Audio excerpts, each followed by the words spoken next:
가만히 세어보니 올해가 세월호 사건이 난 지 10년이 되어집니다. 저는 그날의 현장의 그 영상이 지금도 눈에 선하게 보입니다. 비가 침몰해 가는데 우리 어린 청소년들이 그곳에서 함께 수장되어져 가는 그 광경은 잊을 수가 없습니다. 10년의 세월이 지나도 여전히 엊그제 일어난 일처럼 눈에 자주 선하게 보입니다. 아이를 잃은, 또 형제와 남편과 아내를 잃은 그 유족들의 마음을 한번 헤아려 볼 때 그들에게 소원이 있다면 무엇일까요? 그것은 어쩌면 이런 정말 단순한 소원일 수 있습니다. 한 번이라도 내 자녀가, 내 가족이, 내 아내가, 내 남편이 살아났으면, 하루라도 살아나서 나와 함께 한다면. 얼마 전에 그런 영화가 있었죠. 어머니가 죽었다가 일주일이요 3일 동안 자녀와 함께 하는 것인데, 근데 대화는 할 수가 없죠. 우리 가슴을 뭉클게 하는 그런 영화인데요. 사람은 그렇습니다. 죽음이 주는 비극이 얼마나 큰지 우리는 언제나 느낍니다. 완전한 단절이기 때문에 한 번만이라도 죽은 누군가가 다시 살아난다면 정말 소원이 없다는 것이죠. 이 죽음은 우리 인간의 죄, 사탄의 공격과 사탄의 잔꾀와 술수로 우리가 속아 넘어갔고, 결국은 범죄함으로 이 죽음이 이 세상에 찾아왔습니다.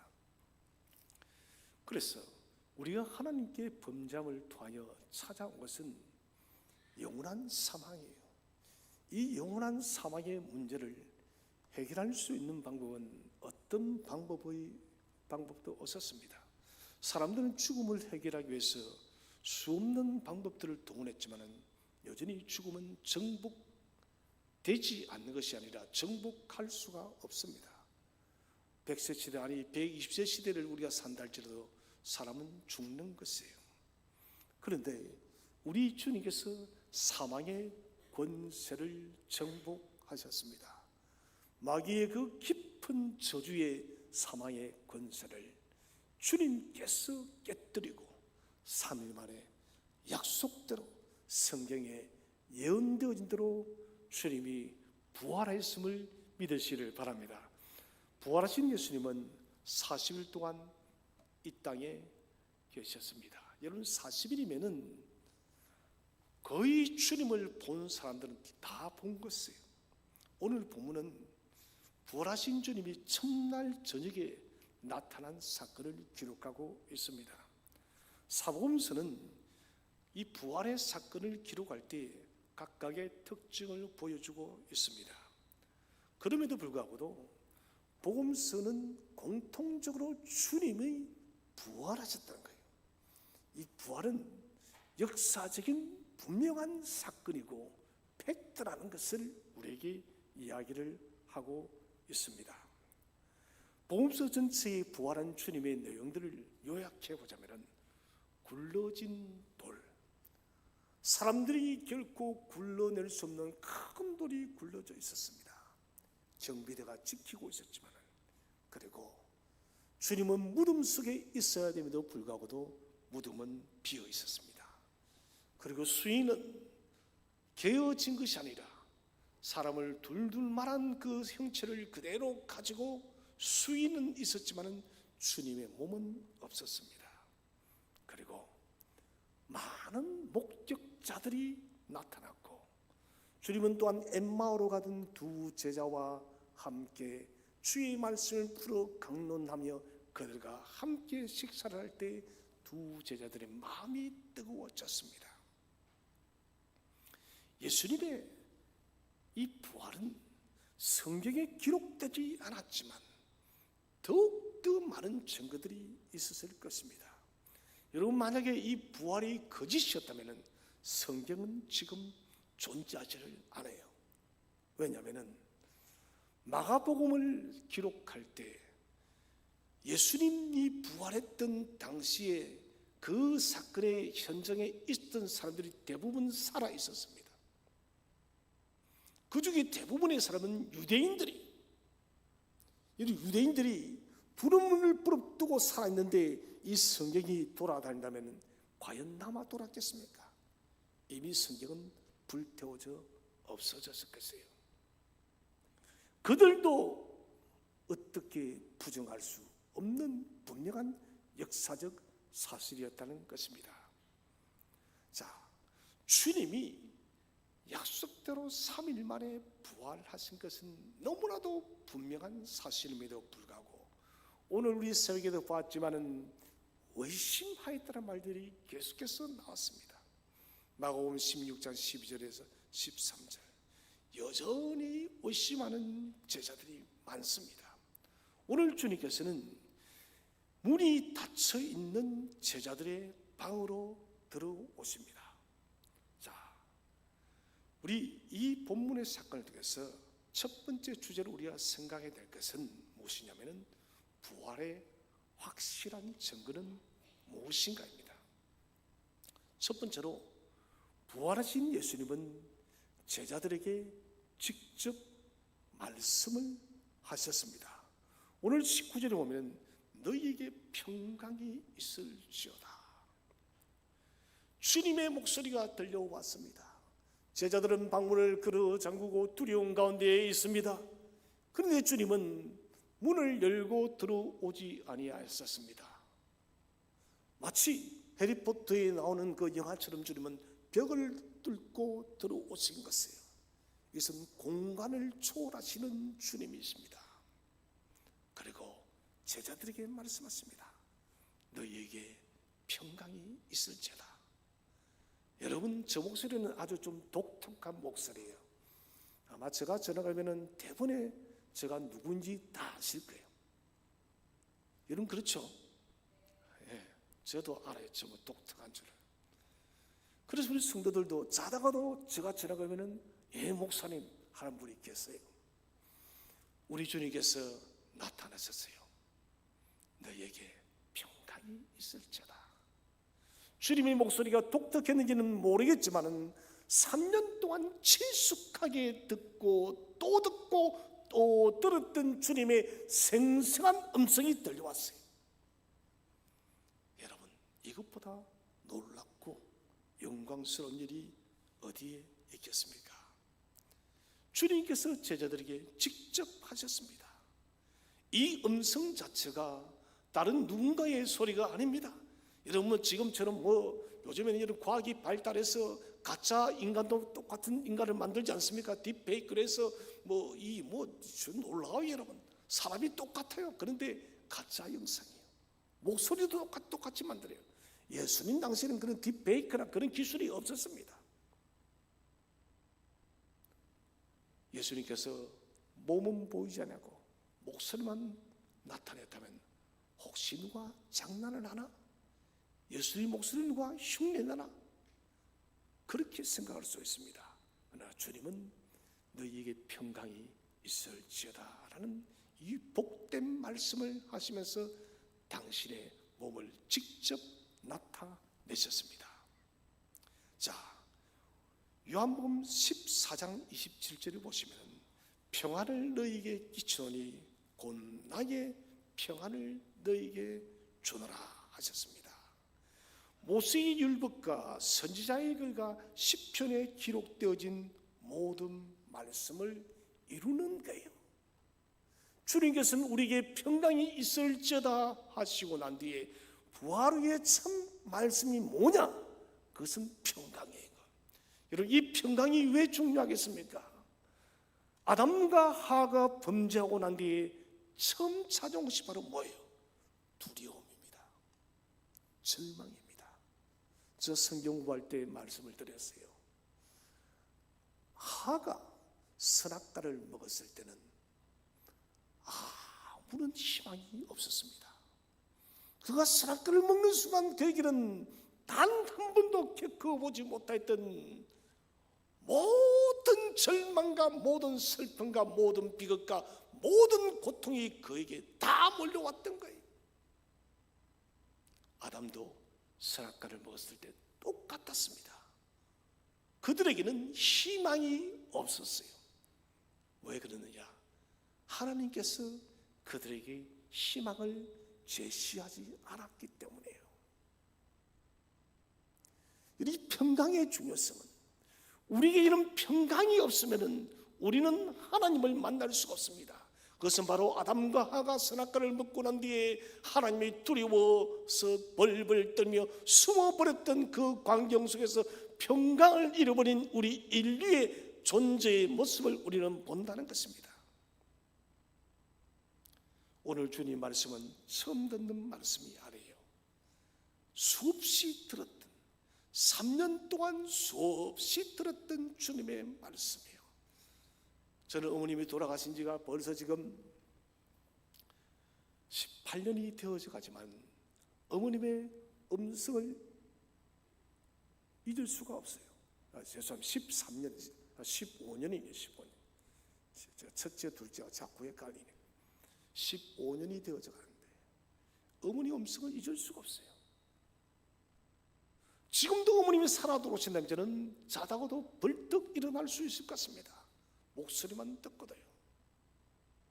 3년 동안 공생애 동안 제자들과 동고동락했던 주님의 음성이 들려왔을 때, 여러분, 제자들은 예수님이 부활하였음을 부정할 수 없었습니다.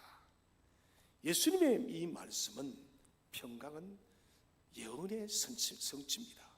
모세의 율법과 선지자의 글과 시편에 기록되어진 말씀이 그대로 성취된 거예요. 왜 첫 번째가 평강이냐?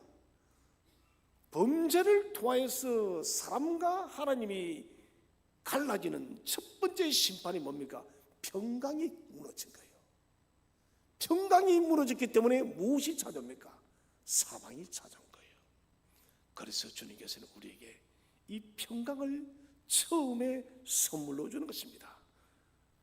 부활하신 주님, 십자가에 죽으시고 3일 만에 약속대로 부활하신 주님의 평강이 이 시간 예배를 드리는 저와 여러분의 심령 속에 충만하기를 주의 이름으로 축원드립니다. 자, 37절을 보시면 저희가 놀라고 무수하여 그 보는 것을 영으로 생각한지라. 다른 복음서에는 이렇게 또 기록을 하고 있습니다. 두려워하는 제자, 친숙한 주님, 주님의 음성, 말씀. 여러분, 주님께서는 제자들이 두려워하는 것을 알았기 때문에 친숙하게 찾아오는 거예요. 너무 놀라지 않도록 아주 친숙한 주님의 말씀을 들려줘서 제자들이 놀라지 않고 그들이 믿도록 하기 위해서 주님은 전력을 다하고 있다는 것입니다. 여러분, 부활하신 주님은 오늘도 저와 여러분을 찾아서 우리에게 평강이 있을지어다 라고 우리에게 선포함을 믿으시를 바랍니다. 주님의 이 말씀을 들을 때 우리는 평강을 누리는 거예요. 아이가 엄마의 손을 잡고 시장을 갔습니다. 요즘 시장을 잘 마트를 갖다 칩시다. 마트가 혼잡스럽습니다. 근데 그만 이 아이가 엄마 손을 놓쳐버렸습니다. 아이가 여러분 미아보호소에 갔습니다. 여러분, 이 아이는 엄마가 오기까지는 그 울음이 멈추지 않는 거예요. 엄마가 방송을 듣고 이 아이를 찾아서 누구야? 라고 부를 때 그 울음이 멈추는 거예요. 주님의 친숙한 평강의 음성은 저와 여러분의 눈물의 고통과 두려움과 절망과 슬픔을 사라지게 하는 능력의 말씀임을 확신하시기를 바랍니다. 두 번째는 부활하신 예수님은 손과 발, 옆구리 상처를 직접 보이셨습니다. 오늘 우리 한번 성경을 읽어보도록 하겠습니다. 자, 20절 말씀을 다 함께 한번 읽어보겠습니다. 시작. 보이시니 제자들이 주를 보고 기뻐하더라. 이 말씀을 하시고 평강이 있을지어다 말씀하시고 손과 옆구리를 보이시니 요한은 옆구리에 창에 찔려 물과 피를 흘렸다는 그 사실을 주목을 하고 있습니다. 반드시 여러분 십자가형을 당하고 사람들이 이 재수가 내리고 오면은 확인 사살을 합니다. 왜 확인 사살을 했냐면은 어떤 사람들은 십자가를 3일 4일에 달려 있어도 죽지 않는 사람이 있었어요. 어떤 사람은 일주일 가는 사람도 있었습니다. 여러분 제가 이 누차 말씀드린 차라리 죽는 게 100번 나아요. 여러분. 그 고통을 7일 동안 어떻게 참아요? 그래서 사형을 집행한 군인들은 죄수들을 위한 2명의 뼈를 꺾었습니다. 왜 꺾었을까요? 혹시 죽지 않아서 도망갈까? 주님은 옆구리에 창을 찔렀습니다. 주님은 물과 피를 다 쏟았어요. 주님의 시신을 내려서 뼈를 꺾으려던 그들이 꺾지 않았던 것은 첫째는 성경에 예언되어졌기 때문에 뼈는 여러분 영혼의 거주지로 성경에서 암시를 합니다. 그래서 주께서 뭘 합니까? 아버지여 내 영혼을 아버지께 의탁합니다. 곧 이것은 뼈가 꺾어지지 않은 것을 통하여서 주님의 영혼이 보존되었음을 믿으시길 바랍니다. 성부께서 지켜준 거예요. 그리고 그들은 더 이상 뼈를 꺾을 필요가 없었습니다. 이미 주님은 운명했기 때문에 그렇다는 것입니다. 여러분 제자들이 주님이 오셔서 머리에 난 가시멜관의 상처와 손과 발의 못자국과 그리고 옆구리의 창자국을 대충 적당히 멀리서 봤을까요? 아니에요. 제가 만약 제자였다면 저는 도마보다 더 했을 것 같아요. 정말 주님이 맞나요? 정말 예수님이신가요? 하고 저는 그분을 아마 10분, 20분이고 넘게 그분을 만져봤을 것 같아요. 제자들도 그렇게 했을 것입니다. 적당히 둘러본 것이 아니에요. 세밀하게 하나하나 관찰했다는 것이에요. 그래서 요한 1서 1장 1절에는 이렇게 기록합니다. 우리가 듣고 눈으로 보고 자세히 보았다. 사도 요한이 이 광경을 지금 진술합니다. 우리는 주님의 그 음성을 너에게 평안이 있을지어다 우리와 대하는 그 주님의 음성을 잘 들었다. 그리고 주님의 그 상처를 우리는 자세히 보았다는 거예요. 여러분 지금 주님의 부활하신 모습을 한번 그려보시고 자세히 보세요. 손을 보시고 가시멜관에 서신 머리를 보시고 옆구리를 보시고 발을 보세요. 이 흔적이 제자들에게 그대로 나타나고 저와 여러분에게도 나타나고 있다는 것입니다. 주님께서는 사실 부활하셨을 때 이 상처의 흔적을 지울 수도 있었습니다. 그러나 그렇게 하지 않았던 것은 왜 그렇게 했을까요? 우리로 믿게 하기 위해서요. 믿게 하기 위해서. 주님께서 여러분 그런 아무런 흔적도 없이 갑자기 나타났다면 저희들은 믿지 않았을 것입니다. 우리를 위해서 죽으신 주님은 손과 발과 옆구리에 큰 고통을 당한 흔적인데 왜 당신은 없느냐고 그렇게 물었을 것이에요. 주님은 영원한 그 본체의 모습 속에 상처난 그 흔적을 그대로 잊고 오셔서 우리로 믿게끔 하기 위해서 저와 여러분을 찾아왔음을 믿으시기를 바랍니다. 무엇보다도 이 상처의 흔적을 주님은 지금도 그대로 가지고 계십니다. 제가 설교 시간에는 수없이 말씀드렸습니다. 왜 주님은 지금도 그 흔적을 가지고 계시는가? 그것은 전리품이에요. 전리품. 우리를 사랑한 전리품이요. 성부께서 그럴 리도 없겠지만 내가 이 자녀를 모른다, 내가 저 사람은 죽였으면 좋겠다라고 하나님이 심판의 잣대를 볼 때마다 아버지여 그러지 마옵소서, 나의 손을 보옵소서, 나의 옆구리를 보옵소서, 나의 발을 보옵소서, 저 열매 없는 듯한 사람을 위해서 내가 이렇게 피와 모든 물을 쏟았습니다.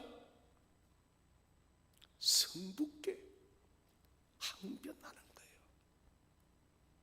무화과 나무 열매가 없어서 열매를 심었는데 열매를 맺지 않습니다. 주인이 뽑아버리려 잘라버렸을 때 뭐라 합니까? 그 농사꾼이 주인이여 한 해만 더 살펴봐 주세요. 한 해만 두루 살펴봐 주세요. 여러분, 이분이 우리 예수님이에요. 주님이 우리를 택하여서 구원의 자녀로 삼았는데 여러분, 믿음의 열매들이 전혀 없습니다. 그때 우리를 뽑아버리려 할 때 주님은 딱 났습니다. 주여 그러지 마옵소서, 내 손을 보소서, 내 옆구리를 보세요, 내 발을 보세요, 내 머리를 보세요. 내가 이 사람을 위해서 이렇게 고난받고 죽었습니다. 주님은 성자가 성부께 이 흔적을 보일 때마다 성부는 아무런 말씀을 할 수가 없어요. 여러분, 이만큼 십자가의 죽음이 위대하다는 것입니다. 그래서 지금도 주님께서 이 상처를, 이 손과 발과 옆구리의 상처를 직접 가지고 계신 것은 모든 것이 우리를 위한 은혜의 상처입니다. 이 은혜의 상처를 성부께 늘 보여주는 거예요. 여러분, 주님의 그 찢기심과 매 맞음과 십자가의 죽으심이 저와 여러분의 모든 저주의 사망의 권세를 이기고 용서하는 능력이 되었음을 믿으시기를 바랍니다. 세 번째로, 부활하신 예수님은 자신의 몸을 직접 만져보게 했습니다. 자, 예수께서 그들에게 보여주시고 만져보게 합니다. 나를 만져보라. 영은 살과 뼈가 없으되 너희 보는 바 같이 나는 있느니라. 여러분, 영은 만질 수가 없어요. 몸은 실제적인 것이에요. 천사들이 나타날 때 취하는 것이 주로 여러분, 사람으로 분장하면 몸으로 직접 옵니다. 몸으로 직접 와요. 만약 주님께서 영적인 존재로 부활했다면 우리는 만져봐도 아무 의미가 없는 것입니다. 그리고 이것은 심각한 문제를 발생합니다. 주님의 고난은 영적으로 받은 고난이기 때문에 이것은 큰 고통이 없었다라고 평가를 한 거예요. 이것이 우리가 신학적 사조에서 영지주의자들의 이야기입니다. 예수님은 영적으로만 고난을 받고 육체적으로는 고난을 받지 않았다고. 이것은 잘못된 것이에요. 그분의 몸은 만질 수 있는 완전한 실체였습니다. 듣고 보고 만지게 함으로 자신을 더욱더 뚜렷이 우리에게 나타낸 거예요. 여러분, 제자들에게 당신의 부활을 증거하시고 나타내신 주님을 지금도 저와 여러분에게 매년마다 당신의 부활을 증거하고 있음을 확신하시기 바랍니다. 모든 그 부활에 대한 확실성과 믿음이 공고하다는 것입니다. 요즘에 보면은 죽은 분들이 다시 살아나는 영상이 많아요. 몇 년 전부터 AI가 발달하면서 그 사람의 사진을 주면은 몇 년 뒤는 어떻게 바뀔 것이다를 가정을 해서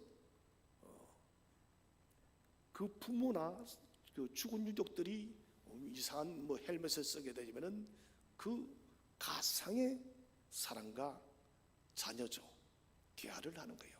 제법됐죠. 휴먼 다큐멘터리에서 너를 만났다는 그런 아주 감동적인 이야기가 있었습니다.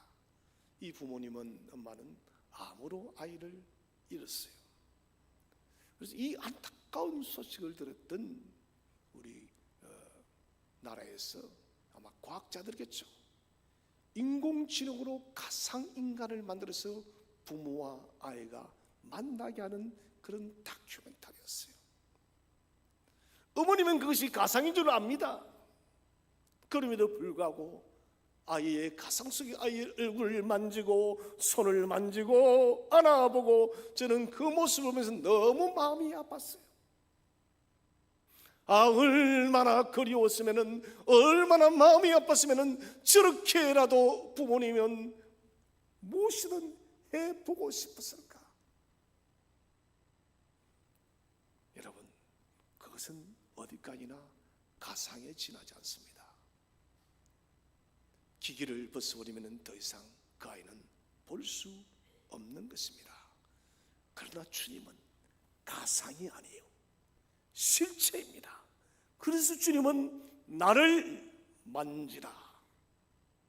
지금 살아계신 3일 만에 부활하신 예수 그리스도를 만지는 복을 받으시기를 바랍니다.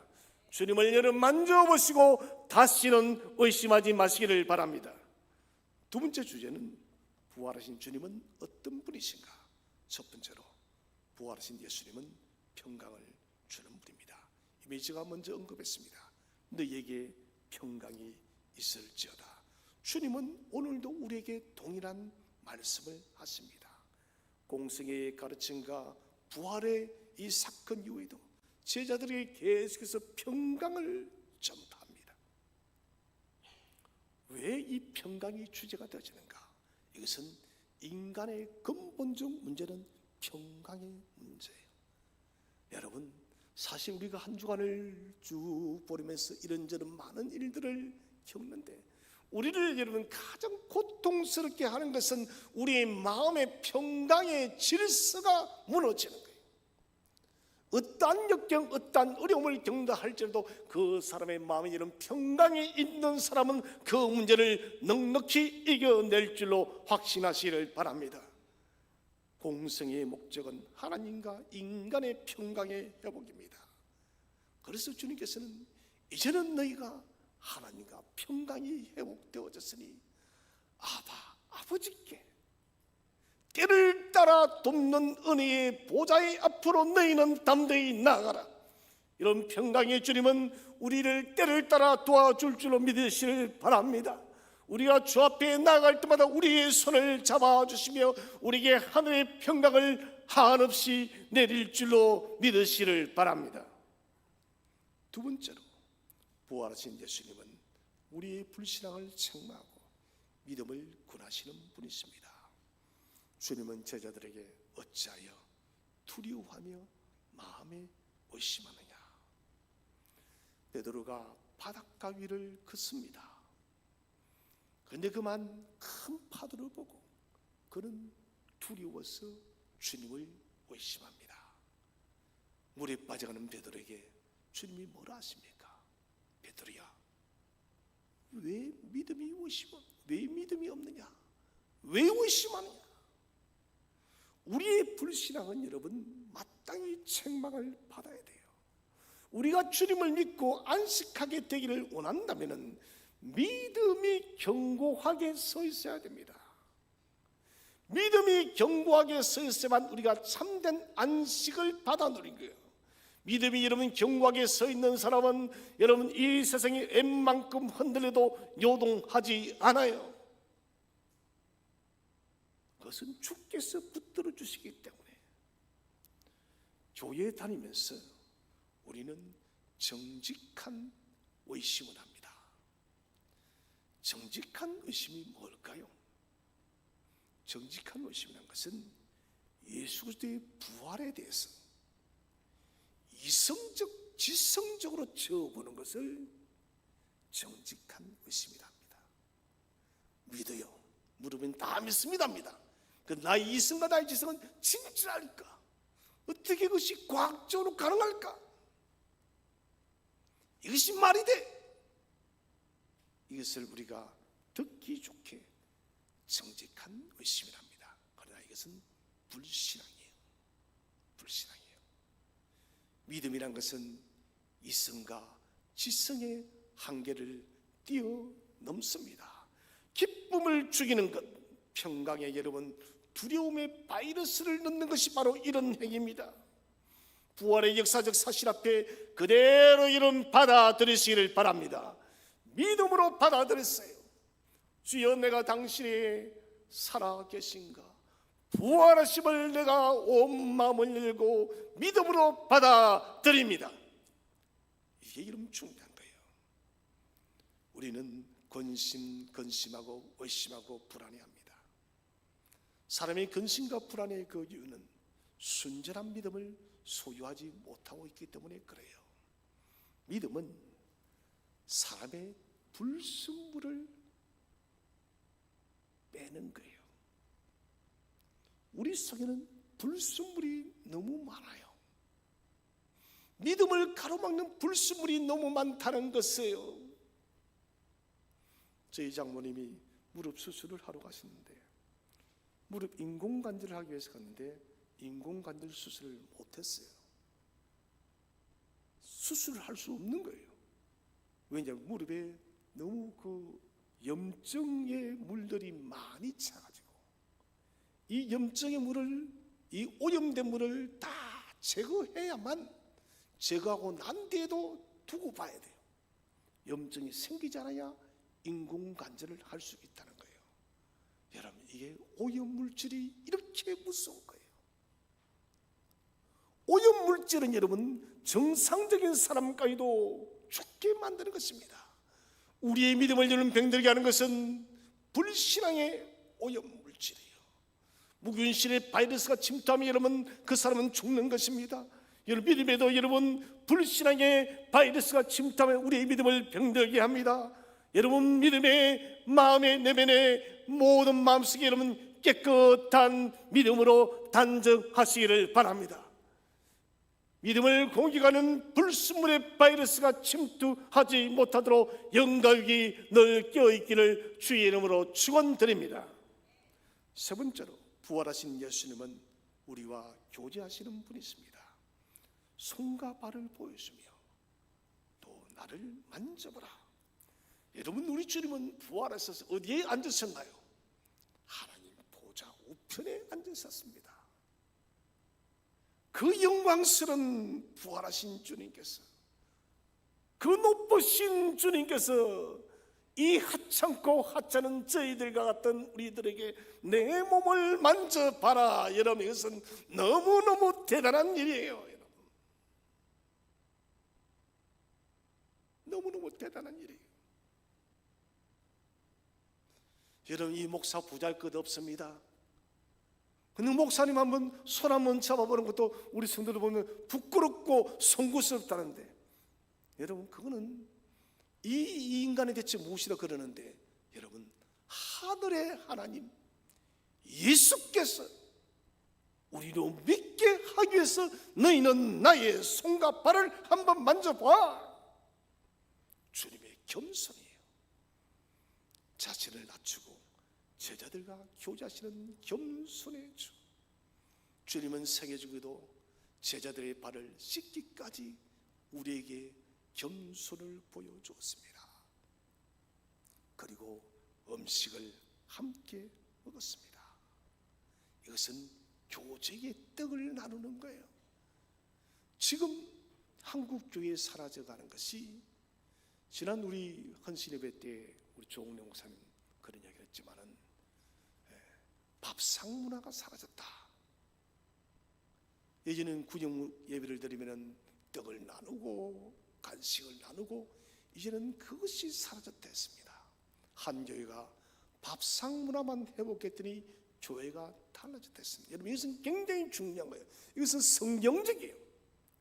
주님께서는 제자들과 먹는다는 것은 교제예요. 여러분, 주님이 배가 고파서 먹었을까요? 아니요, 여러분. 그것은 제자들과 교제하기 위해서.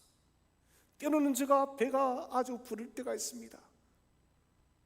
그런데 어떤 성도님이 전화 와서 목사님 식사 좀 하기 원합니다면 저는 뛰쳐나가요. 제가 여러분 돼지처럼 먹기 위해서 갈까요? 아니에요, 여러분. 그 성도님과 밥상의 교제를 나누기 위해서 가는 것이에요.